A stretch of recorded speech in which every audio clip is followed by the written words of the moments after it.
우리는 지난 시간에 요한일서 2장 7절에서 11절까지 우리가 말씀을 함께 살펴봤습니다. 우리 전에 함께 살펴봤던 본문의 말씀 한번 떠오르면 어떤 대목을 우리가 함께 살펴봤습니까? 그리스도인의 뭡니까? 정체성에 대한 이야기죠. 여러분, 교회 안에서 커다란 분열이 있었고 거짓된 이 교사들과 그를 따르는 무리들이 교회를 떨어져 나갔습니다. 그래서 자기들만의 공동체, 자기들만의 교회를 세웠겠죠. 그러니까 한국 교회를 이렇게 보면 좀 신기한 게 있어요. 여러분도 알다시피 참 우리 한국 교회가 참 분열이 많아요. 특히 이제 미국의 한인 교회들, 호주에 있는 한인 교회에서 사역하시는 목사님들 얘기 들어보면은 참 교회가 연쇄 분열을 합니다. 연쇄 분열. 특히 이제 여러분 호주에 계시는 제가 아는 목사님 말씀 들어보니까 교회가 분열을 하는데 여섯 번 분열을 하더래요. 그러니까 교회가 하나가 있는데 6개로 쪼개지는 거예요.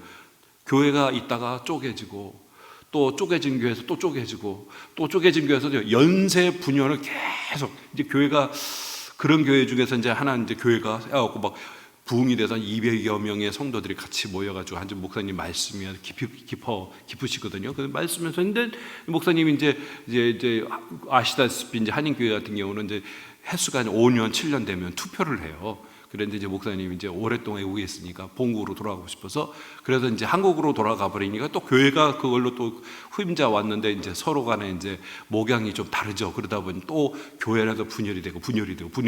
그래서 한국교회 분열이 얼마나 많은지 하나 되지 그런 모습들을 봅니다. 그런데 신기한 거는 분열될 때마다 교회에서 멀리 있지를 않는다는 거예요. 저도 일전에 사역하던 교회에서 보니까 분열을 했는데 바로 교회 옆에다가 상가를 빌렸어요. 왜 옆에다 상가를 빌렸어요? 그리고 이름을 꼭 한사랑이라는 이름을 붙이더라고요. 분열되게 사랑 한사랑, 우리 하나 된 사랑, 분열하지 말자. 그래서 한사랑이라고 하는. 그리고 호칭을 붙이고 교회 바로 가까운 곳에 있어가지고 이제 지나가다가 또 얼굴도 보고 그러면 참 불편하고 또 봤다고 또 그러고 이런 모습들이 여러분 보이게 되죠. 이 교회도 아마도 그랬을 겁니다. 이 당시에 여러분 교회라는 것이 존재하는 게 아니라 가정교회에서 가정교회, 가정 중심으로 이제 모였겠죠. 그러다 보니까 인근에 여러분 같은 마을 속에서 이제 인근에 이제 나눠졌을 때에 그 분열의 그 아픔 그리고 분열될 때 얼마나 또 갈등하고 또 싸우기도 하고 또 눈을 기기도 하고 욕도 하고 막 이런 모습들도 보이진 않았겠어요? 그래서 사도 바울이 오늘 지난 시간에 말씀 보니 그리스도인의 참된 그리스도인이 뭐냐? 사귐에 대한 얘기죠. 사귐. 근데 사도 요한이요, 이 사귐이라는 단어를 여러 단어로 써요. 하나만 쓰는 게 아니고 아노라, 안다. 3절 우리가 그를 아는 줄로. 4절 그를 아노라, 안다. 그리고 두 번째로 뭐냐면요, 그의 안에 거한다는 써서 5절에도 보면 우리가 그의 안에 있는 줄을 아노라. 그리고 6절에 그의 안에 산다고. 그러니까 사귄다, 안다, 그의 안에 산다. 이게 다 똑같은 표현입니다. 똑같은 표현을 다양한 측면에서 설명하고 있는 거죠. 그렇다면 여러분 그리스도 안에 있고 그를 알고 사귐이 있다면 뭡니까? 그게 반드시 뭐죠? 그의 계명을 지키면 이거를 반복했잖아요. 근데 그 계명이 뭐죠? 7절에서 우리가 11절로 확인하는 게 뭡니까? 사랑입니다. 사랑. 옛 계명과 새 계명에 대한 얘기를 했잖아요. 계명은 계명인데 옛 계명은 뭐 이렇게 하시면 돼요. 옛 계명은 하나님이 주신 계명, 새 계명은 예수님이 주신 말씀. 내용은 똑같아요. 사랑입니다. 사랑. 모세를 통해서 하나님이 주신 말씀이 뭡니까? 율법이 핵심이 사랑이고, 예수님께서 주셨던 말씀이 뭡니까? 다락방에서 제자들에게 내가 새 계명을 너에게 주노니 서로 사랑하라. 사랑. 핵심은 사랑인데 차이는 뭐냐면 옛 계명은 돌비에 심겨졌는데 새 계명은 우리의 신비에, 성령 하나님이 우리의 심령에 새겨주신다는 거예요. 이런 차이가 있어요. 근데 이 사랑, 그러니까 계명을 지키는 사람은 뭐라고요? 사랑하는 거예요. 사랑. 한데 그들은 뭡니까? 미워한다는 거예요. 형제를 미워한다는 거죠. 그것만으로 딱 갈리는 거예요. 빛에 속한 사람하고 어둠에 속한 사람인 거죠. 빛은 뭡니까? 하나님의 나라에 속한 사람하고 어둠의 사단의 영역에 속해 있는 사람들. 서로 간의 영역 왕국이 다르다는 것을 그 시금석이 뭐죠? 하나님과 사귀고 그리고 하나님을 안다라고 말하고 또 그의 안에 거한다는 사람은 뭡니까? 계명을 지키는데, 그 계명이 뭐라고요? 사랑. 이게 나타나지 않으면 그 사람은 어둠의 왕국에 있는 사람이라는 거예요. 사랑하지 않고 뭐라고요? 미워한다는 거죠. 이게 바로 뭡니까? 서로 간의 정체성이 다르다는 거죠. 그리고 나서 오늘 여러분 우리가 살펴본 12절, 15절에 있는 말씀, 우리가 너무나도 참 귀한 말씀이죠. 아비들, 청년들, 또 자녀들, 이렇게 무려 똑같은 표현을 두 번 반복을 합니다. 그죠? 두 번을 반복을 해요. 왜 이런 말씀을 주셨을까?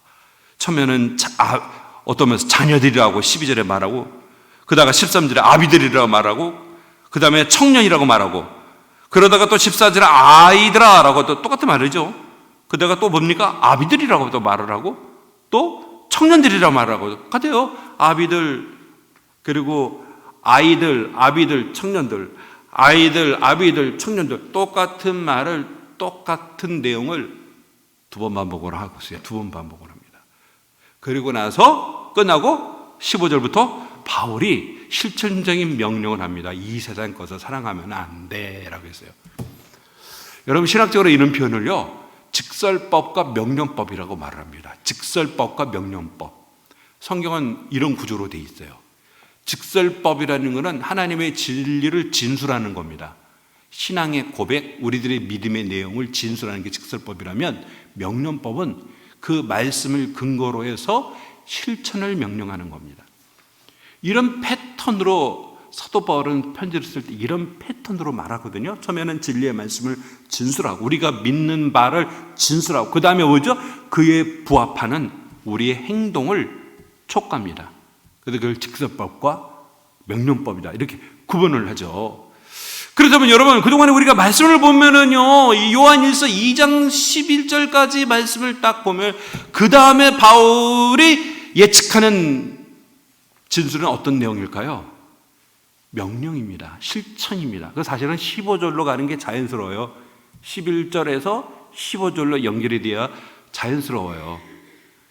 여러분이 뭐 이렇게 깊이 있게 숙고 있게 읽고 온 게 아니라, 오늘 어떻게 보면 그냥 하늘에서 뚝 떨어지듯이 이렇게 말씀을 받기 때문에 느낌이 오지 않지만, 성경을 여러 번 이렇게 읽고 또 숙고하다 보면은 여러분, 그런 논리적인 어떤 이게 좀 안 맞지 않는가. 그래서 이 12절과 15절은 삽입절이다. 사이에다가 끼워 놓는 삽입절이다. 사실은 11절에서 15절로 가는 게 자연스러운데, 거기다가 또 독특한 표현을 또 씁니다. 그렇죠? 자녀들아, 아비들아, 청년들아. 그 또 한 번 더, 두 번이죠. 아이들아, 아비들아, 청년들이라. 비슷한 내용을 똑같이 두 번 반복하는 이유가 과연 무엇일까? 물론 여러분, 두 번 반복한다 해서 똑같은 이 문법에 어휘를 쓰는 건 아니에요. 처음에 보면은 이렇게 한글 성경은 잘 안 나타나 있지만, 이제 원문을 이렇게 헬라어를 보면은 여기 자녀들아, 아비들아, 청년들아 할 때 권면을 끝나는 서술어가 뭐냐, 동사가 뭐냐, 현재형을 쓰는데, 두 번째 반복하는 것은 완료형을 썼어요. 완료형을 썼어요. 그러니까 세 쌍이 현재형이고, 그 뒤에 나오는 세 쌍이 완료형이에요. 그러니까 보면 동사의 시제가 달라요. 이렇게 세 개씩 묶었어요. 왜 이 말씀을 사도 요한이 하냐면은요, 지금까지 진술한 내용을 딱 보면은, 지난주에도 보면은 조금은 얼굴빛이 조금 근심스러운 표정을 짓는 분이 있어요. 왜요? 목사님 말씀 들어보니 나는 이렇게 구원받은 사람이 아닌 것 같아. 예? 오늘 오전만 해도 한 번 내가 화를 냈는데, 또 나도 시기하기도 하고 질투하기도 하고, 또 목소리를 높일 때도 있고, 집에서 남편하고 아내하고 애들하고 뭐 싸우기도 하고 그렇지 않습니까? 그러다 보면 마음이 항상 기쁜 건 아니잖아요. 그래서 어떤 분은 신앙생활 롤러코스터에 비유하시는 분이 있어요. 롤러코스터 아시죠? 놀이동산에 보면 롤러코스터 안 보신 분은 못 쓸 거예요. 근데 타고 싶은 사람은 타지만 무서워요. 그죠? 예? 저도 약간의 고소공포증이 있어서 롤러코스터 보면 그 옆에 보면 무슨 소리가 납니까? 사람들이 비명소리 나죠. 와! 근데 이상하게 남자보다 여자들이 더 많이 타요.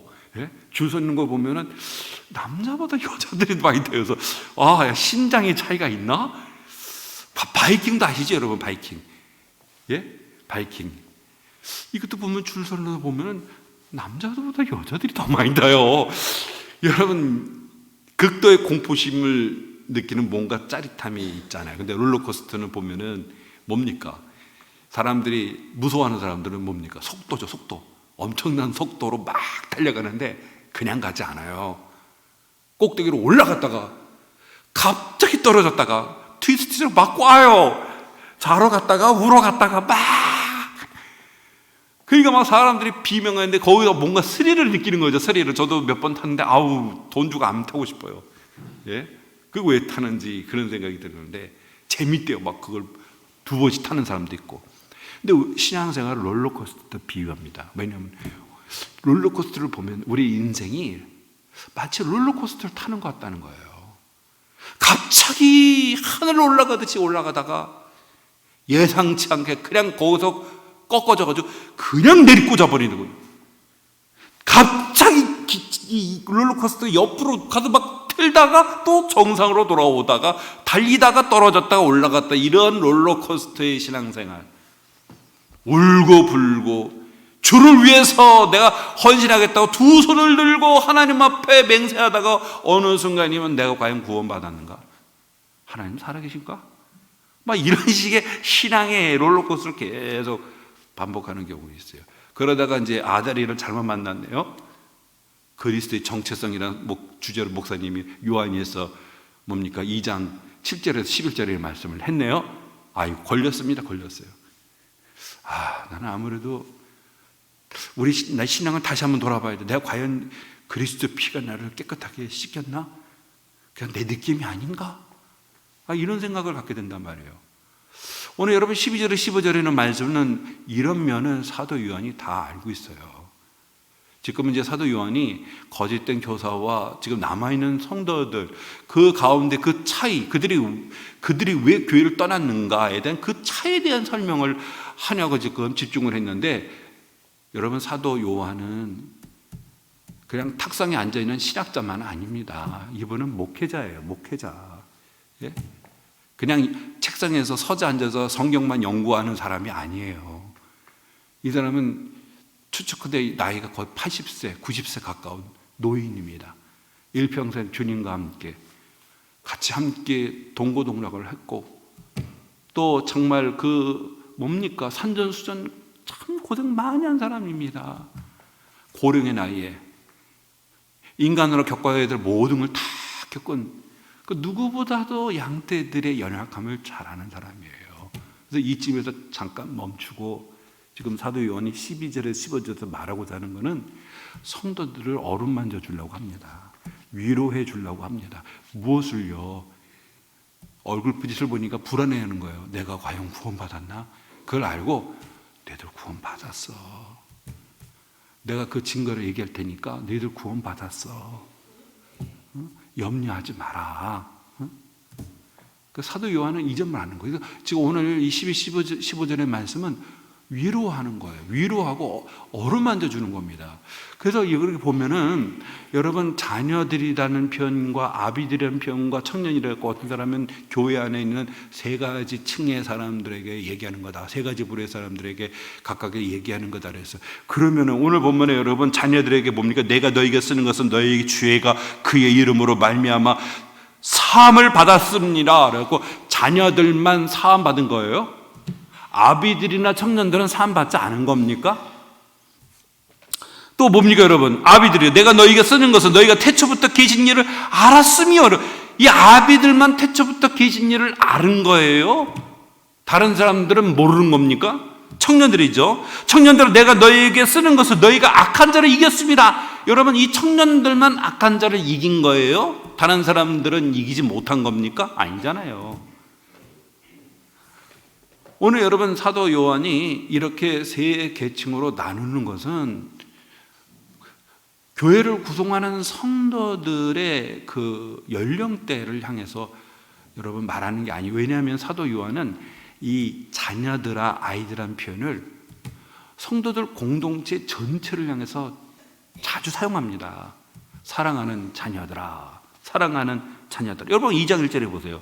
나의 자녀들아, 이렇게 표현하고 있지 않습니까? 나의 자녀들아.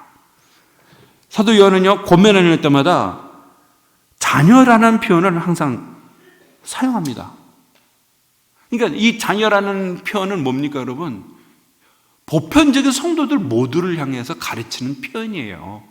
물론 맥락으로 볼 때 특정한 계층에게 주시는 말씀일 수도 있지만 오늘 본문은 이거를 2번 반복하는 것, 이것은 모두에게 속해 있는 여러분 이 사람들을 가리킨다는 것이죠. 그렇다면 이 어떻게 보면 연령대에 속한 이 표현을 쓰는 이유가 뭘까? 그것은 교회를 구성하고 있는 성도들의 영적인 상태를 가지고 구분해서 말하는 것이 아닐까, 그렇게 생각합니다. 여기 보면은 교회에 믿은 지 얼마 안 되는 자녀와 같은 사람도 있고, 어린 자녀와 같은, 이제 파이리언이라고 어린 아이를 썼거든요. 또 좀 아비들이라고 좀 성숙한 성인 같은 신앙에 경지는 사람도 있고, 여러분 청년들 어떻습니까? 무쇠도 씹어먹을 정도로 청년들이 활발하잖아요. 그러면서 활발하게 하나님의 나라의 일을 감당하는 사람들도 있다는 거죠.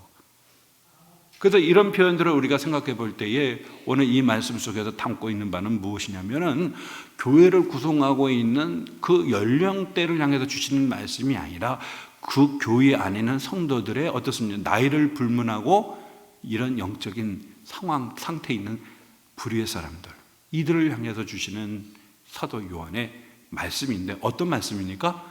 위로의 말씀이라는 사실이겠죠. 근데 여러분 여기 보시면은 12절을 보세요. 자녀들아, 내가 너희에게 쓰는 것은, 그래서 뭐요? 이 편지, 이 사도 요한의 이 편지를 내가 너희 자녀들에게, 하나님의 자녀가 된 너희들에게 이 편지를 쓰는 의도와 목적은 뭐냐? 너희 죄가 그의 이름으로 말미암아 뭐라고요? 사함을 받았음이요 라고 했어요. 현재형을 썼다고 그랬죠? 지금의 과거가 아니에요. 옛날에는 너희들이 사함을 받았는데, 아이고 너희들 제일 많이 져가지고 지금은 아닌 것 같아. 그게 아니라 현재, 지금 이 편지를 받는 이 현재 너희들의 영적인 상태가 뭐냐? 죄사함을 받은 자라는 거예요. 자녀라고 하는 것, 하나님의 백성이고 하나님의 자녀들이잖아요. 어느 누구도 하나님의 자녀가 되는 사람은 죄 문제가 해결 없이는 하나님의 자녀가 될 수가 없어요. 오늘 현장에서 지금 현재가 그렇다는 거예요. 미래에 그렇다는 게 아니라 지금 현재 이 편지를 받는 너희들 현재 영적인 상태는 뭐냐? 이미 제3 받았다는 거예요. 누구로 말미암아요? 바로 그의 이름으로 말미암아. 그의 이름으로 말미암아. 여러분, 이름, 구약에 보면은 하나님께서요, 하나님의 그 존재를 드러낼 때 여러 가지의 이 수단으로 드러내는데 3가지로 드러냅니다. 뭐냐면 영광, 이름, 지혜, 이렇게 드러냅니다. 하나님의 영광, 하나님의 이름, 하나님의 지혜. 그래서 영광과 이름과 지혜는 하나님의 가시적인 임재를 가리키는 수단이고 도구다, 이렇게 표현합니다. 신약에도 마찬가지예요. 신약에도 보면은 영광과 이름과 지혜로 등장하는데 주로 보면은 여러분 어떻습니까? 이름. 예수님이 다락방에서 분명히 얘기했죠. 내 이름으로 구하면 뭐라고요? 응답받는다. 기도를 응답해 주시리라, 이렇게 말씀해요. 다락방에서 제자들에게 너희들의 내 이름으로 구하면, 누구든지 너희가 내 안에 있고 내 말이 너희 안에 거하면 무엇이든지 구하라. 그러면 응답받을 것이다, 이렇게 약속을 하셨죠. 그런데 중요한 전환점이 있어요. 기도는 누가 하는 게 아닌가? 누구에게 기도합니까? 하나님께 기도하죠. 근데 요한복음에는 놀랍게도 그 요한복음을 소위 말해서 고기독론의 책이라고 불러지거든요. 왜냐하면 마태, 마가, 누가는 예수님이 인간의 몸을 입고 이렇게 활동하시는 우리 주님의 그 사역을 주로 포커스를 둔다면, 요한복음은 고기독이라는 것은 예수님의 하나님의 되심을 집중적으로 조명한 책이 요한복음입니다. 요한복음이. 그래서 요한복음은 처음부터 시작할 때가 예수님이 누구라고 선언을 하죠. 누굽니까? 태초에 말씀이 계셨느니라. 그 말씀이 하나님과 함께 계셨고, 그 말씀이 뭐라고요? 육체를 입고 이 세상에 오셨죠. 그분이 누굽니까? 예수 그리스도다. 시작부터 뭐죠? 예수님은 선지하신, 좀 고상한 표현으로 이 세상 이전부터 계셨던 하나님과 동등한 하나님이다. 그의 영광을 보니 은혜와 진리가 충만하다. 하나님이 인정을 할 때 성전과 선막에 임재할 때마다 뭐예요? 은혜와 진리가 충만하다는데, 누굽니까? 예수님이 바로 그 주인공이다. 근데 그 예수님이 뭐라고 했습니까? 이제는 예수님이 나를 향해서 기도하라고 그랬죠. 주님이. 그러면 너희들의 기도를 응답하리라 그랬어요. 그러니까 기도는 하나님께만 하는 게 아니라 누굽니까? 예수님께 기도하라는 겁니다. 나를 향해 기도하면 내가 너의 기도를 응답할 것이다. 그 주님 말씀하시잖아요.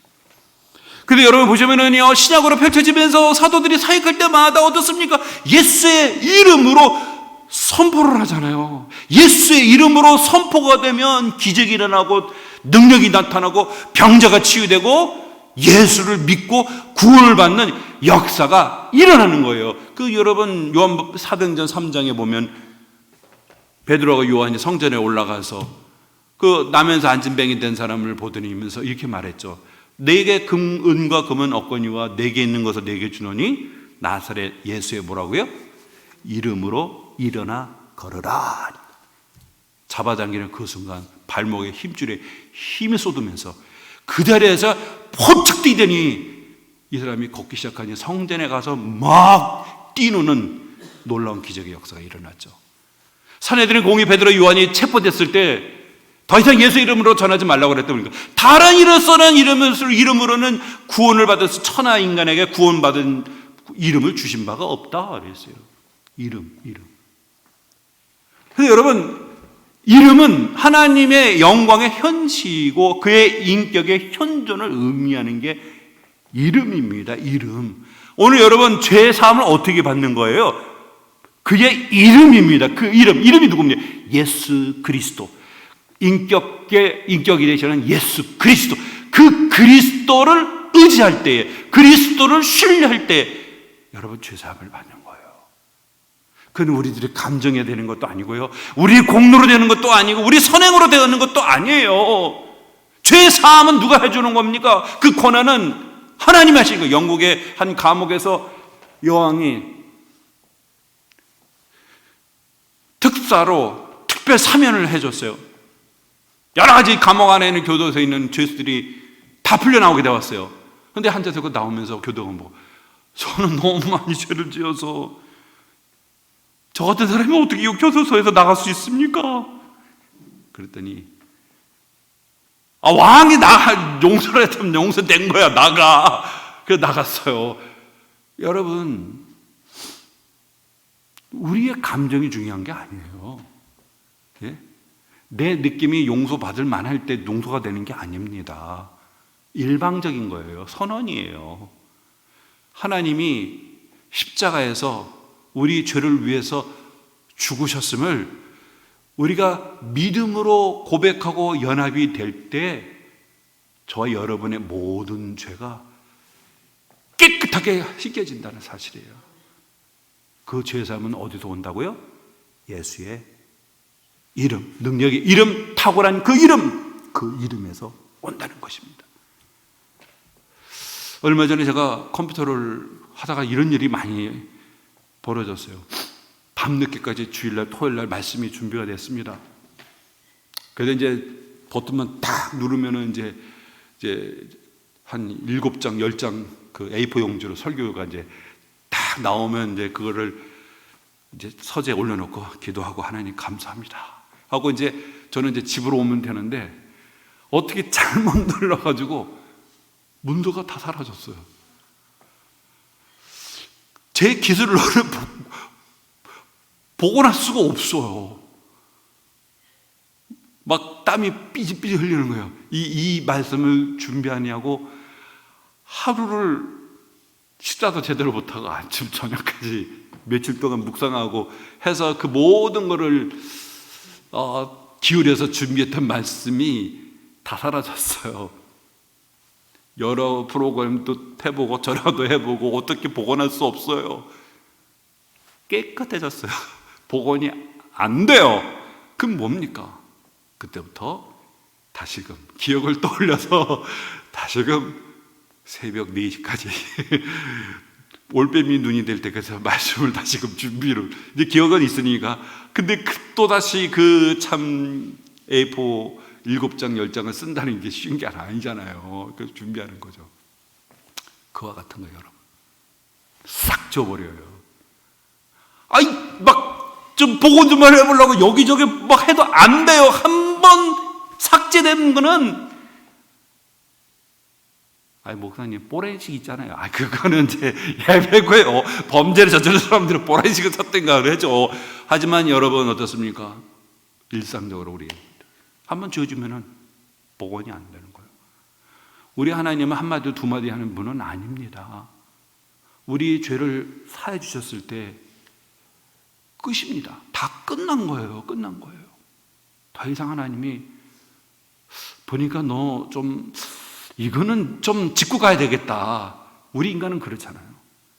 그래, 죄송합니다 하니까 뭐 살다 보면 그럴 수 있죠. 그래서 다음에 또 한 번 갈등이 일어납니다. 내가 그럴 줄 알았다고 내가 지난번에도 그러면서 옛날 얘기가 고구마 줄거리처럼 다 나와요. 다 나와요. 예? 그럼 그 얘기 들으면은 마음이 상하죠. 이거 용서해 준 게 아니구나. 이 사람 뒤끝 있구나. 근데 우리 하나님 그런 하나님이 아닙니다. 싹 지워버려요. 더 이상 복원하지 않습니다. 끝난 겁니다.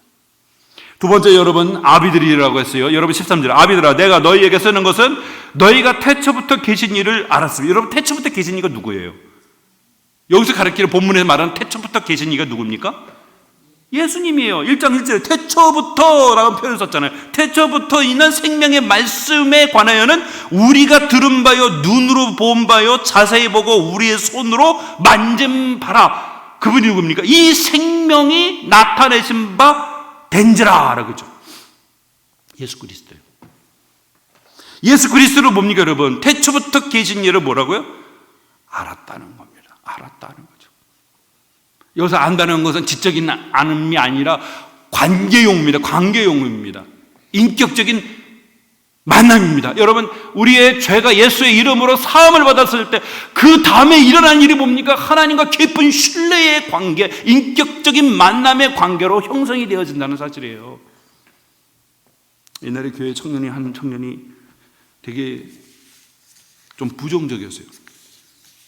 되게 따지기도 좋아하고 성경에 보면 꼭 난점을 항상 가지고 와요. 목사님 에덴 동산의 선악과가 어떤 과실까요? 엉뚱한 생각. 성경에서 물어보는 의도를 파악해야 되는데 창세전에 뭐 하고 계셨을까요? 그래서 제가 그 얘기했어요. 창세전에 자네 같은 사람을 두들겨 패려고 몽둥이를 깎고 있다고 루터가 그렇게 내 얘기 아니라 루터가 한 얘기야. 근데 예정의 교리 막 이런 거지 않습니까? 예정의 교리하면 하나님이 창사 열절에 이미 다 예정이 돼 있다면 굳이 뭐하러 예수 믿을 필요가 뭐가 있냐? 그리고 구원에 대해서도 하나님 모든 사람은 사함받따라 했는데 누구는 구원받고 누구는 버리고 유기하고 선택하고 이건 하나님의 너무 공정하지 않느냐? 뭐 이런 식이에요. 그런데 이 친구가 어느 날 이 친구가 복음을 듣고 깨졌어요. 자기의 이성으로는 그런 부분들이 이해가 되지 않지만 그분이 살아계심을 만나니까 다 이해가 되더라는 거예요. 논리적으로 설명이 돼서 이해가 된다는 말이 아니에요. 논리적으로 설명이 안 돼요. 진화론에도 보면 진화론은 그 과학이에요. 근데 우리 창조론은 말이 안 되는 것 같아요. 그런데 주님을 만나는 그 순간 그것이 논리적으로 잘 설명이 되고 납득이 돼서 믿는 게 아니라 주님을 만나니까 내가 성경 속에 갖고 있던 여러 가지 의혹들이 수면 아래 다 잠재돼 버리고요, 다 믿어지더라는 겁니다. 창세기 1장 태초에 하나님이 천지를 창조하셨느냐, 이 한 절에 막혔는데 예수님을 만나니까 다 믿어지더라는 거예요. 홍해 바다 갈라진 것도 믿어지고, 죽은 자 다시 사는 것도 갈라지고, 6일 만에 창조된 것도 갈라지고, 다 믿어지더라는 거예요. 동종녀의 출생도 믿어지더라는 거예요. 오늘 여러분 태초부터 계신 일을 알았다는 건 뭡니까? 죄사함을 받은 사람들은 주님과 인격적인 만남을 갖게 됩니다. 여러분, 너희들 주님 만났잖아.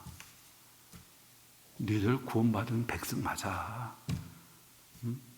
세 번째는 뭡니까 여러분? 청년들아, 내가 너희에게 쓰는 것은 뭐인가? 너희가 악한 자를 이겼습니다. 여러분, 그렇다면 앞에 있는 아비는 누구일까요? 영적으로 성숙한 사람들을 뜻하는 거죠. 우리가 여러분 처음에 믿었을 때는 우리가 예수 그리스도 이름으로 죄 사함을 받고 그 다음에 우리 신앙 상태가 뭡니까? 점점 더 하나님 앞으로 가까이 그 하나님과 깊은 영적인 교제와 만남과 그러면서 하나님을 알아가는 거죠. 더 하나님을 알아가는 거죠. 그리고 청년들아, 여러분, 내가 너희에게 쓰는 것은 너희가 악한 자를 이겼습니다. 그래서 악한 자가 누굽니까? 사단이죠, 사단. 저는 저희가 요한일서를 여러분께 말씀을 전하기 전에 요한일서에 대한 전반적인 어떤 배경에 대한 이야기를 여러분에게 말씀을 드린 적이 있어요.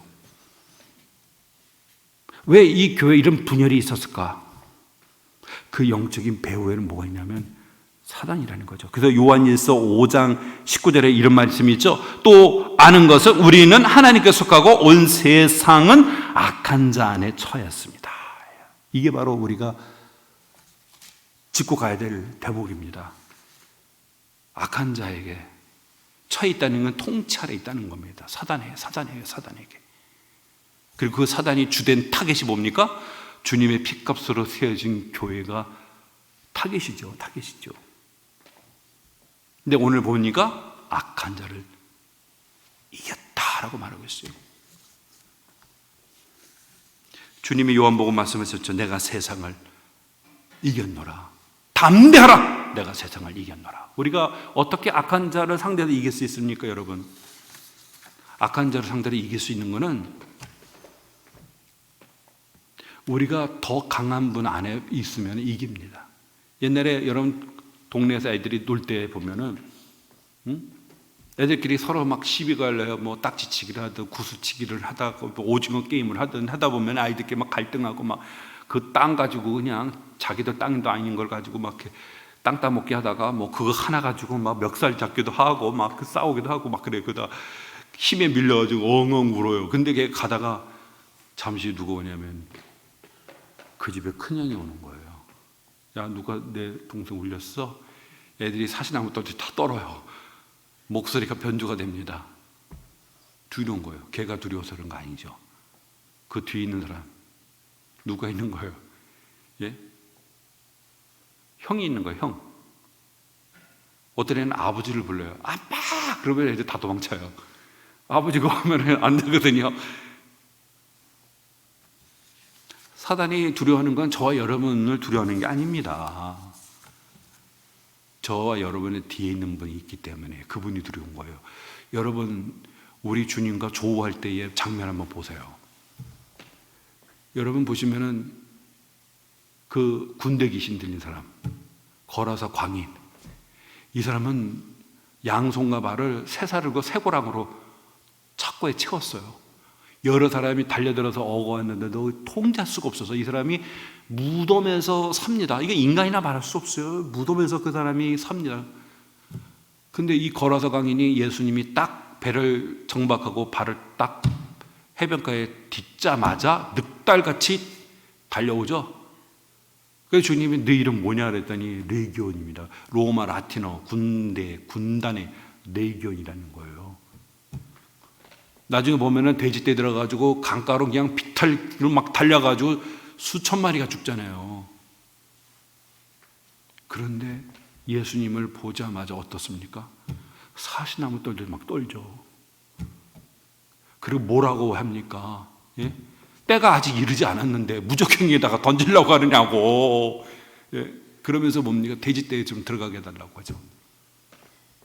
예수님, 어떻게 보면 사람들의 시각으로 보면 볼품없는 나사렛 출신의 목수의 아들에 불과한, 흠모한 많은 것이 없고 연한 순 같은 분.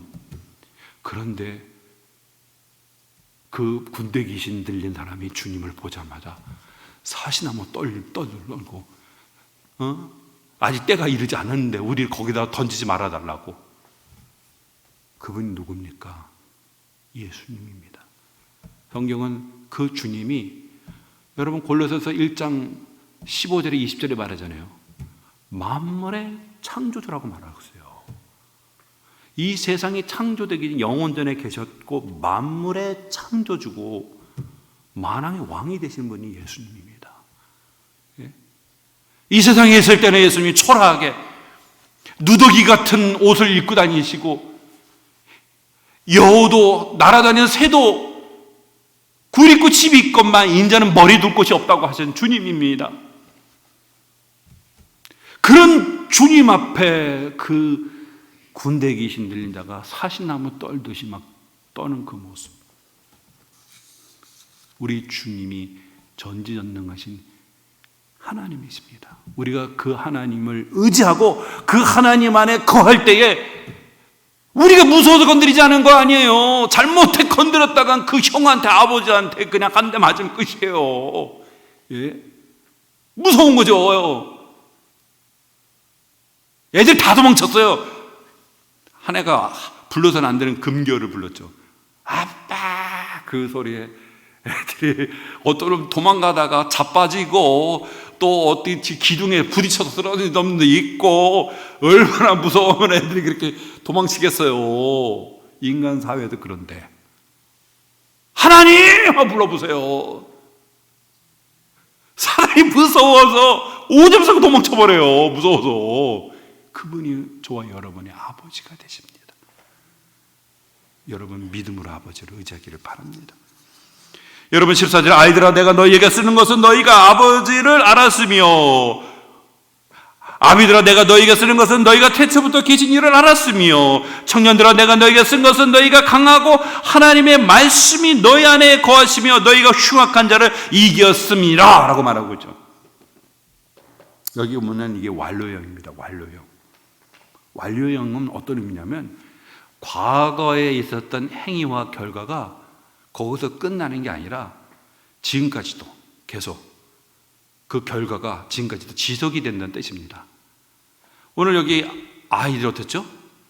예수의 이름으로 죄사함을 받았고 거기서 끝나는 게 아니라 그 과거의 그 시점부터 지금 현재 이르기까지 너희들이 뭡니까? 하나님을 알았다는 거예요. 그러니까 어떻게 돼? 영적으로 이 자녀가 자라나고 있었다는 것을 말해주고 있겠죠. 두 번째로 뭡니까 여러분? 아비들아 내가 너희가 쓰는 것은 너희가 태초부터 계신 이를 알았으며, 변함이 없어요. 태초부터 계신 예수 그리스도를 과거에도 알았고 그리고 지금도 너희가 알고 있다는 것. 세 번째는 청년들아 내가 너희가 쓰는 것은 너희가 강하고 하나님의 말씀이 너희 안에 거하시며 너희가 흉악한 자를 이겼으며, 그러니까 사단을 이길 수 있는 건 하나님의 말씀으로 이기는 거예요. 좌우의 날선 검, 하나님의 말씀은, 에베소 6장의 사도 바울은 검의 자가 비유하고 있습니다. 예수님이 사단과 싸울 때 말씀으로 이겼잖아요. 오늘 여러분 말씀을 정리하겠습니다. 오늘 사도 요한이 오늘 이 세 부류로 나눠서 지금 말하고 있는 건 뭘까요? 위로하고 있는 거예요. 뭘 위로하는 겁니까? 지금 바울은, 사도 요한은 분명히 이제 공동체에서 떨어져 나간 사람에 대해서 정리를 해야 되잖아요. 그들과 우리는 정체성이 달랐기 때문에 그렇다는 거예요. 그들은 어둠에 거한 자였고 우리는 빛 가운데 있는 자였고, 어둠과 빛을 구분하는 게 뭐냐? 하나님의 말씀을 지키는 건데 뭘 지키냐? 사랑하느냐? 미워하느냐? 거기도 구분된 거다. 이 점에 대해 왜 그들이 나갈 수밖에 없었는가? 왜 우리와 함께하지 않고 나갈 수밖에 없었는가에 대한 얘기는 해줘야 될 거 아니에요. 진술했는데 근데 듣고 보니까 이게 뭐야? 내가 지금 구원받은 사람이고 죄사함 받은 사람인가? 오늘 그거를 알고 있었어요. 이 노사도가 알고 있었어요. 그러면서 오늘 이 말씀을 통해서 성도들을 위로하고 있는 거예요. 너희들은 예수의 이름으로 죄사함 받았어. 옛날에도 알았는데 지금까지도 너희들이 알고 있고, 하나님의 말씀으로. 여러분, 사단이 그 거짓된 가르침으로 영혼을 노렸잖아요. 근데 그 말씀에 굳게 쓴 거잖아요. 아주 교묘하게 나사렛 예수는 그리스도가 아니다. 그리스도는 육체로 오실 수가 없다. 아주 교묘한 논리를 가지고 미혹했단 말이에요. 그래서 그 믿음이 파산해가지고 따라 나갔단 말이에요. 그죠? 근데 흔들리지가 않았어요. 그게 이긴 거예요. 너희들은 이겼다 이거예요. 이겼다. 그건 결론 뭐죠? 너희들은 하나님의 구원받은 백성이야. 그러니까 구원을 확신하라는 거예요. 너희들은 구원받은 사람이야. 너희들이 감정에서 구원받은 거 아니야. 하나님의 일방적인 선언이고 성령이 우리 가운데 역사하셔서 하나님은 아버지를 믿고 하나님을 믿고 살아가는, 하나님의 택한 백성이라는 사실, 이 점을 잊지 마요. 구원의 확신을 가지고 뚜벅뚜벅 주님의 길을 걷기를 바라는 사도 요한의 권면이 저와 여러분의 권면이 되어서 말씀으로 확신 가운데 사는 저와 여러분 되기를 주의 이름으로 축원합니다. 기도하겠습니다.